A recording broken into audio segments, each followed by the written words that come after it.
కొండా సురేఖ గారు సమంతకి అపాలజీ చెప్పడం అనేది అంతకన్నా స్టూపిడిటీ అయితే నేను చూడలేదు.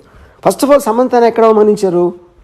కొండా సురేఖ అవమానించలా, పొగిడారు. యాక్చువల్గా ఎందుకు పొగిడారంటే అక్కడ ఏమంటున్నారు ఆవిడ, నాగార్జున నాగ చైతన్య ఇద్దరు కలిసి ఒక మామగా ఒక భర్తగా ఒక కోడలిని ఒక భార్యని తనకున్న ఒక ఆస్తి కాపాడుకోవడానికి వెళ్ళమని ఫోర్స్ చేస్తే తను కాదని చెప్పి విడాకులు ఇచ్చి వెళ్ళిపోయింది అని. అక్కడ సమంతకు అవమానం ఏంటి? సమంతని పొగిడినది. యాక్చువల్గా అవమానించింది ఎవరిని?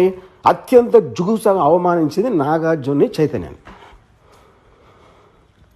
అసలు దాని టాపిక్ ఎత్తట్లా, దాని గురించి ఇంతవరకు మాట్లాడలేదు ఎవరు.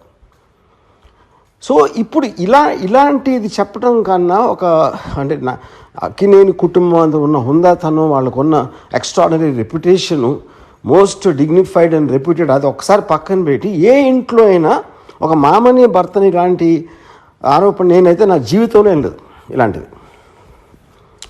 ఇది చాలా సీరియస్గా తీసుకుని నా రిక్వెస్ట్ నాగార్జునకి చైతన్యకి ఇలా వదిలేయకుండా మళ్ళీ ఇలాంటివి జరగకుండా ఇండస్ట్రీ అందరి కోసం, ప్రజలందరి కోసం కూడా సీరియస్గా తీసుకుని మర్చిపోలేని గుణపాఠం నేర్పించాలి. దీనికి తప్పిస్తే మన దగ్గర వేరే మార్గం లేదు. ఇలాంటిది మళ్ళీ జరగకుండా చూడాలి.